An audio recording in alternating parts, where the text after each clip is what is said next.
Hey, so I did my second ayahuasca ceremony yesterday morning. I felt it heavy up until this morning, right up until I took a shower, probably around 6 in the morning, 6 something in the morning. And it was a breakthrough for me. It was everything I came here for. I didn't sign up for everything I could sign up for that they offered. The Cambo, the extra ceremony, the whatever it is. I was trying to get an appointment with one of the shamans for, one-on-one healing, and I wanted to do it all. I was open to it all. And I feel deep down, if I wasn't that open, then I would have needed to do it all. Um, so I'm grateful. I'm grateful for that. My experience, as anyone else who's ever done ayahuasca or any kind of inner journey work, is hard to put into words. You just feel it. You just feel it. But to put it into words as best as I can, to try to relate to anyone else, whoever may read this, even if it's just to remind myself, it's you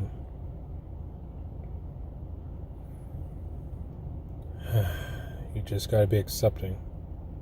You gotta accept all, the good, the bad. You gotta accept the contrast. You gotta be grateful for the contrast. After this second ceremony, I saw that I was never truly grateful by me being, it was just, I was in a state of being grateful. When this lady was talking about she was dead, she was freaking out.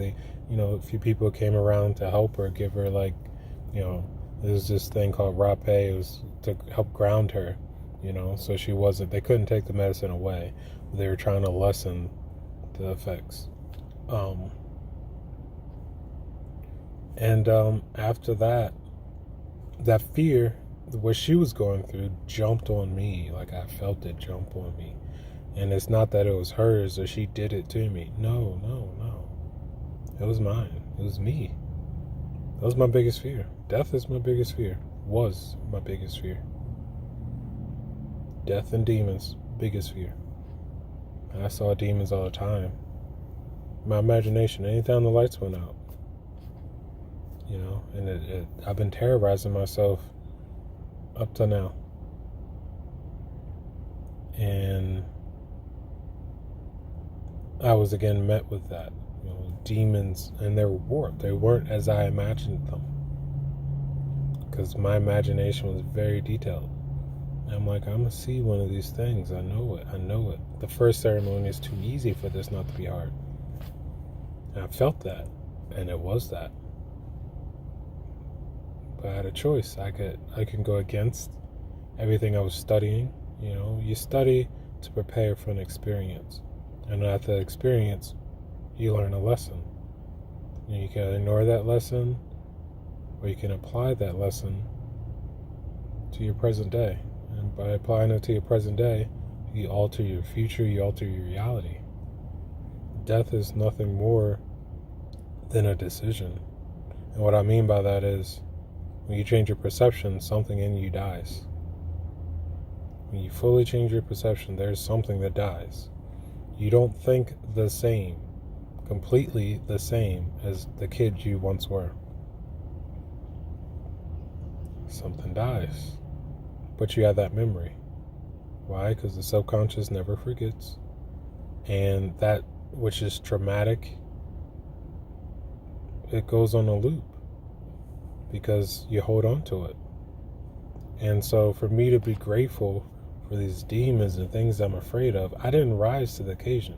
I'm very much so, when it comes to fight or flight, I'm a fight. I got bad knees, I'm not running. So I'm a fight. But this time, on this stuff, I was no fighting. What am I fight? I'm gonna fight myself. I'm gonna hit my body, and that's gonna get rid of my, mental images or what I see with my actual eyes. No, you gotta be accepting. Everything you see is you, an aspect of yourself. And I felt that going around, seeing everyone else's journey too. A lot of people are laying down, staying in bed, laughing, crying, screaming, purging the whole time. Whatever you needed to do, you did it. And you know what you need to do.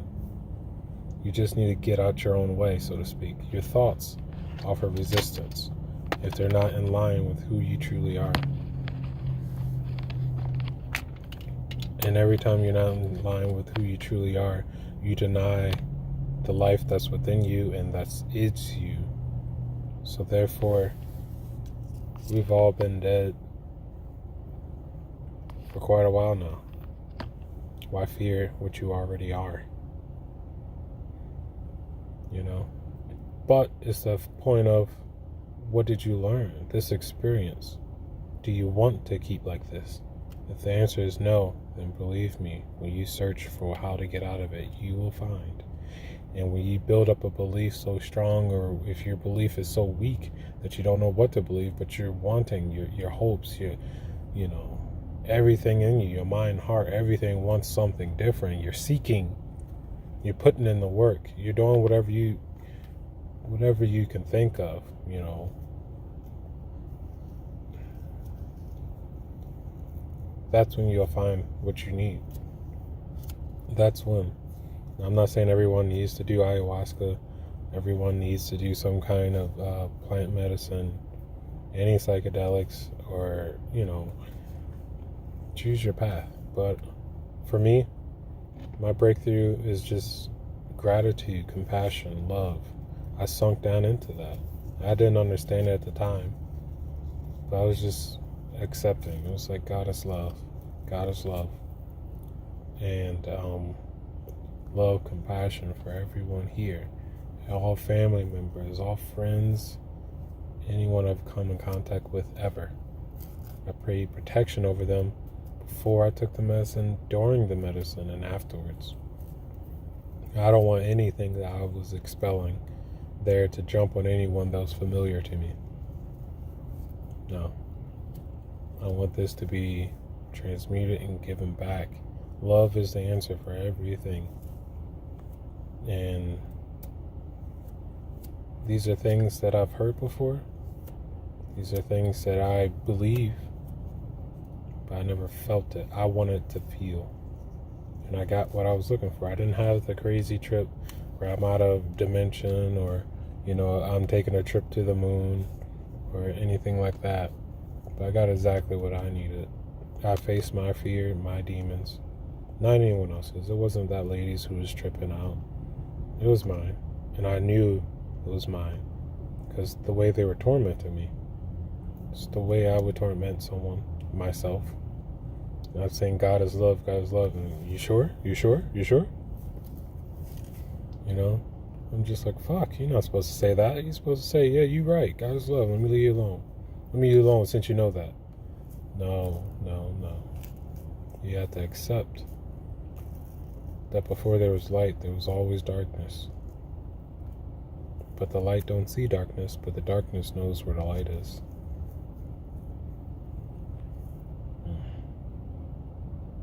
So there's a lot I took away from that. A lot I'm going to have to integrate. I feel like, for me, I wanted to volunteer. I wanted to come back. I'm like, I felt so gracious. You know, all these volunteers, we're not really getting paid to do this, and they're traveling far. You know, some people came down here from Canada. Some people come from different states. Some are, you know, fortunate enough to be right in, you know, Florida, but it's a commitment. They felt the calling to it, and I wanted to do it. I'm like, I want to volunteer. Myself was like, you need to write. Can I write and volunteer? I want to come back and pay it forward. I want to do this. I want to feel how I feel like this all the time. You know, after I broke through the fear, I felt nothing but just good. Just light everywhere. Colors. I felt connected to everything, not just people. The plants, the sky, birds, electronics. I felt the heater. People were using power tools out there, and I was feeling it. But I was aware of where I was. When I felt water, that was crazy. Almost tripped on a bunch of nothingness. I found out it was a portal. It's like, that's what it is. Water's a portal. The only thing you see in the water is yourself. That's how you journey in. That's how you journey within yourself. And that's the work we are here to do. I read the Bible. I wanted answers. I wanted truth. I didn't want to be afraid. I've been tormenting myself for over 2 decades. I wanted to be done with it. I just didn't know how. So my only thing was to say, fuck the emotions. Fuck it. I'm sensitive as fuck. And I thought that was a bad thing because I'm a man, or I'm a boy. Or, whatever it is. I'm supposed to be masculine, like macho, like. And the thing is, that's a part of me too. That hasn't gone anywhere. To be sensitive is to be strong. It's to be vulnerable. How strong must you be to allow your vulnerability to be out? That's what sensitivity is. I could feel everyone. And it wasn't as if that's them, I'm over here. No. Once you feel it, it's you. I got revelations and stuff like that, not seeing things, that I would say was apocalyptic or anything. It's just, I got more in depth, more questions answered. Why am I here? What did I forget? That I knew before I was born. And I was, came into this world of trauma, this world of contrast. And that was exactly the answer right there. Contrast. That's why you're here. You're here to feel. Okay. What does that mean? You're here to be. You're here to be and feel. Okay. You're here to grow. Okay. Well, how do I grow? Through feeling the contrast. And being yourself. And knowing who you are. I'm just like, this is too simple. It's too simple. It can't be that simple. And I started, my thoughts in that way, and then my body would just start twitching because I'm just offering a resistance to this pure energy. It's flowing. And when I just was like, okay, I accept. Whatever you want to show, whatever is for me that I need to know for this life, let me see. Let me go through it. If it's from a past life, that's relevant for me in this life, then so be it. I didn't want to go in the future too much because the future is not set in stone. That's not what I believe. I believe that the future changes as we change our current decisions in the now. Jesus spoke on being in the moment. He spoke on meditation. That's being in the moment. That's silencing one's mind by focusing on one thing and one thing only. And then after a while, you forget that you're breathing. After a while, you get out of yourself. Jesus went to the desert 40 days and 40 nights without food. I went 2 days without food, and I felt like I was filled with everything. I could not imagine. 40 days. We get everything we need. If you don't have food, you will be filled with something else. If you want food, you'll have food. But you don't need it. You don't need anything. If you die from not eating, you'll become one with the light. It's just, you are the light. You are life. You could be no other way. Life is within all of us. Life is. Everything was created from the light, love of God. I say God as in the ultimate awareness, the, creator of all things. And I asked, about God too. It's like, who's God? Like, how's, I know from my studies that, I went deep in it. Extension of God. That means we're all extensions. We're all aspects of him. He made from himself. The word came from himself. He was around the word, and then that word became flesh. And then, what was he saying? Became. With. It's all what we were taught, Asking and will be given. Be enveloped by your answer, that you may be gratified, or something like that. It's, basically, you have to. We are human beings. not human doers. We be what we want to be. If you have pain, don't hold on to it. Why? You become whatever you focus on. You do. You stare into the dark long enough, the dark is going to look back at you. Don't stare in the dark. Be aware of it. I'm aware of the dark. And once you're aware of the dark, it will get so bright.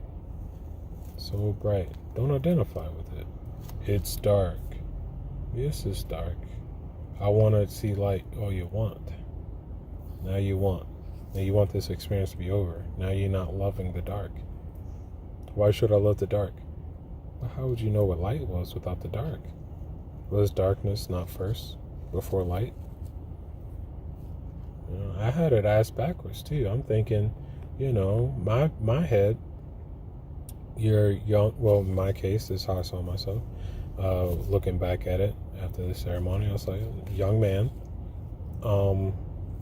working, school, whatever it may be, family, want to have a house, married, live with my wife, and we stay together for however many years. Hopefully we grow old, and then we die, and then we, what happens after that, it will be left to be understood at that point. But no, we don't live and die. We die to live. We went from pure life force, die in the sense of forgetting everything, losing our perception of being one with the light of love and all that. We lost our perception of it. That is death. We've forgotten. That is death.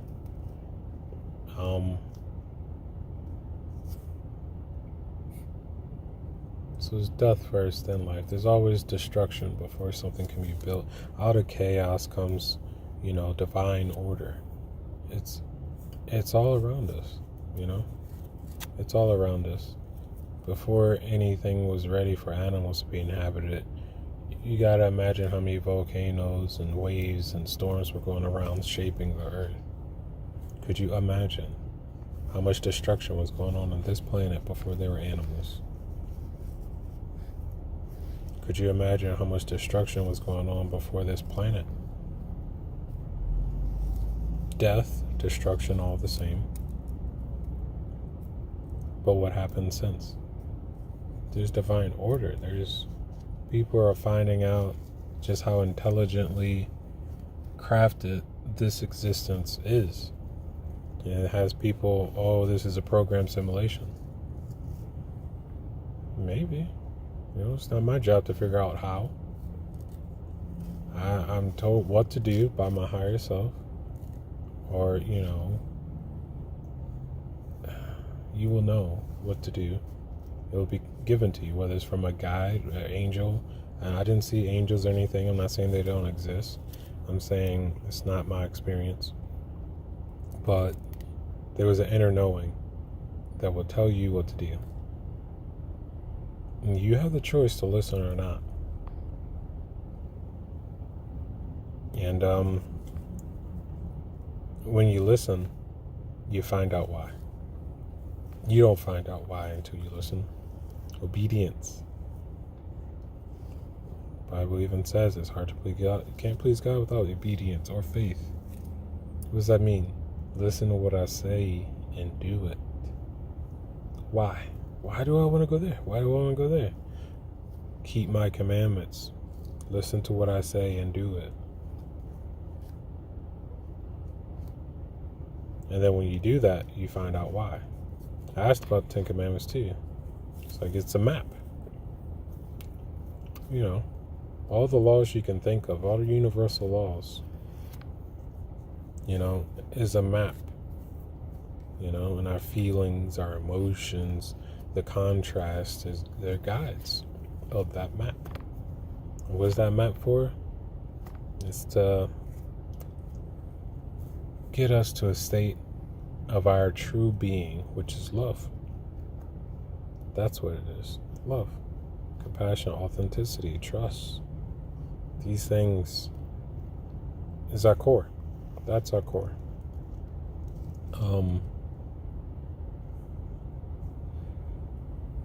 feelings, emotions, those are guides. They guide us on that map. They let us know when we're closer to alignment or not. You're getting warmer. Oh, now you're cold, freezing.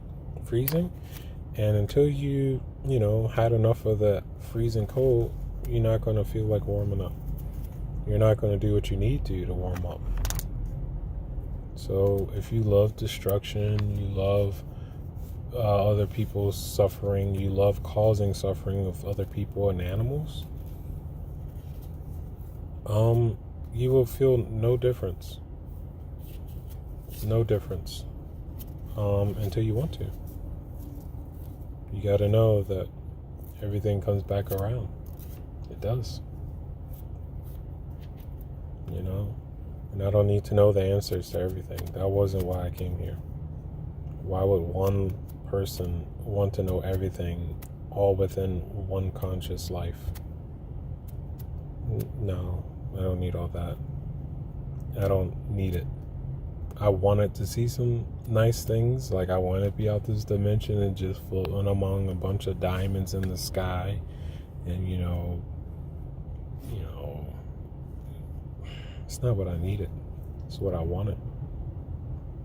And you see, you got to be careful with your wants. Because you got to remember to stay grateful for what you have. If what you have right now is unfavorable, be grateful for it. Say thank you. Thank you for what you're showing me. So much love and compassion for anyone else going through this. But I wish to see something else. And with that thought, your heart, loving everything that comes towards you, you will see something else. You will get the break you need. There's nothing that can hurt you. I became kid-like after that second ceremony. Kid-like. I forgot my name. Forgot what I look like. Myself is telling me, it's like, you're dehydrated. And it's like, okay. It's like, no, your body's dying. But shit, I don't want to miss it, What does that mean? I died so many times today. I've been flowing with it. It feels good.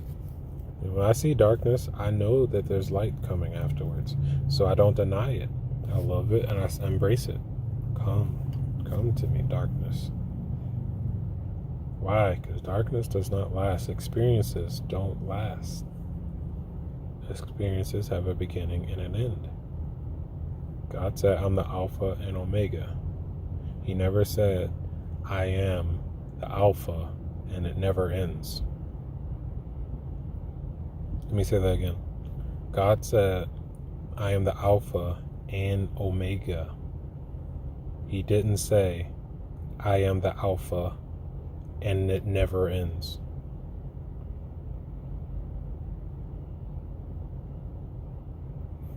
Let's think on that. Think on that for a little bit. Do your inner work. Contemplate on it. What is he saying? Everything, every experience will have an ending. But in that ending, it will be the beginning of something new. And if you accept that ending, then that new thing would be so much better than you have ever had prior to.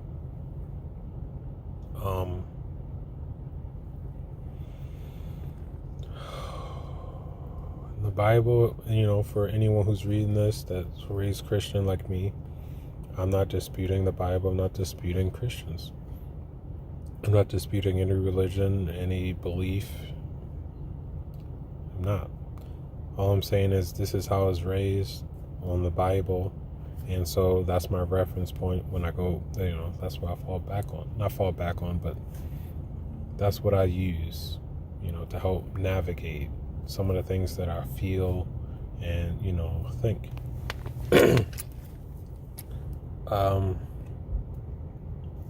Even the Bible, Jesus said, when heaven and earth fade away, my words will still be.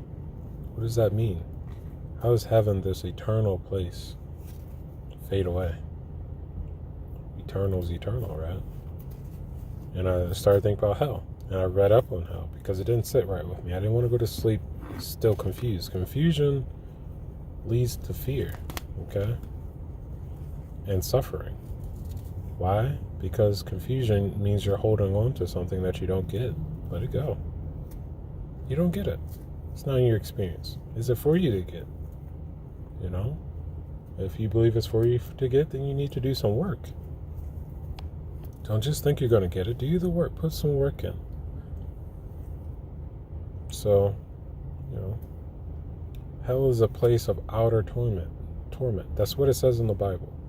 And it also says, no matter where I put my bed, heaven or hell, God is with me. Now, if hell is that place of outer torment, what's on the inside? Because my body is not in hell. My body is in the earth. My spirit goes on. What is being tormented? Your consciousness. Your thoughts. Can you grab them? No. Your emotional body. Can you hold it? No. But you feel all these things the same. Yeah. It's a place of torment because you think that's what you need. I started going deep. I'm like, what's the Anunnaki? They're talking about, they were the gods. They created us and all this. And, they believe in a supreme being too. But they're saying they were ones that made our body and God made our soul. And what is this?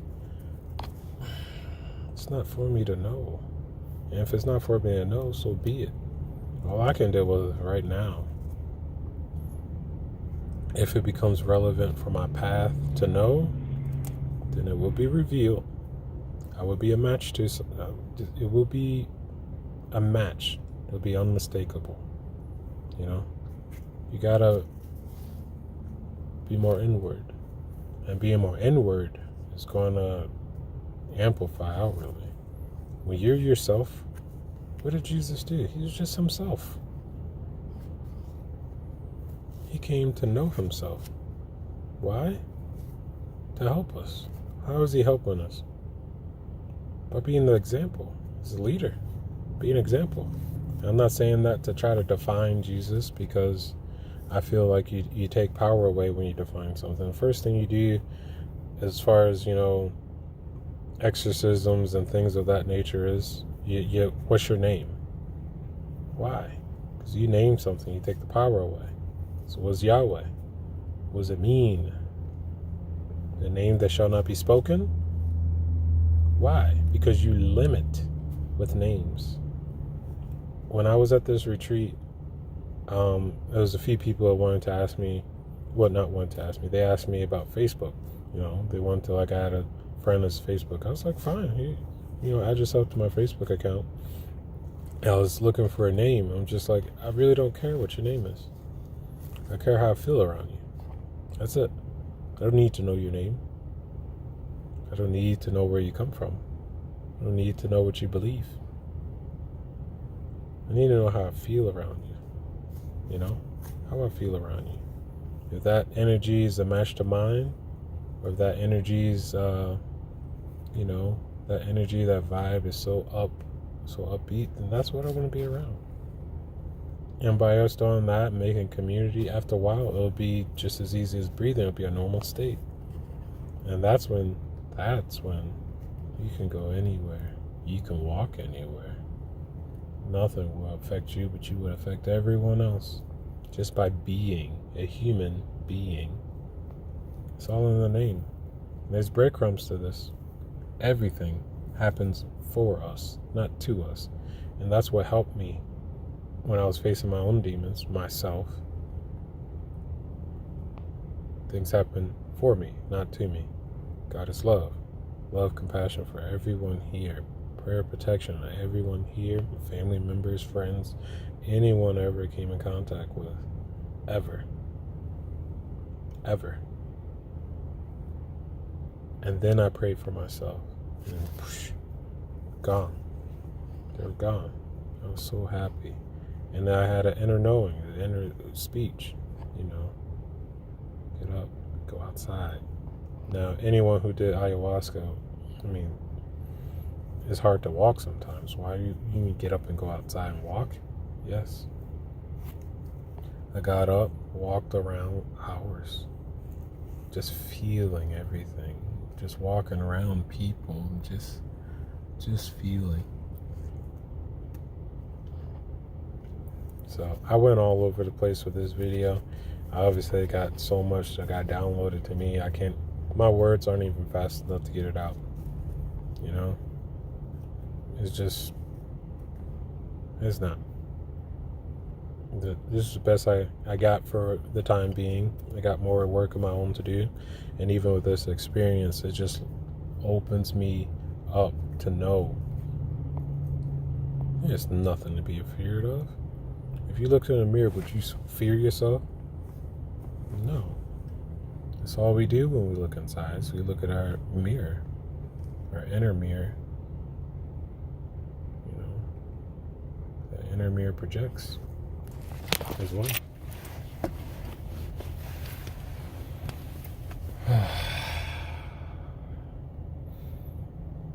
I can still smell it too.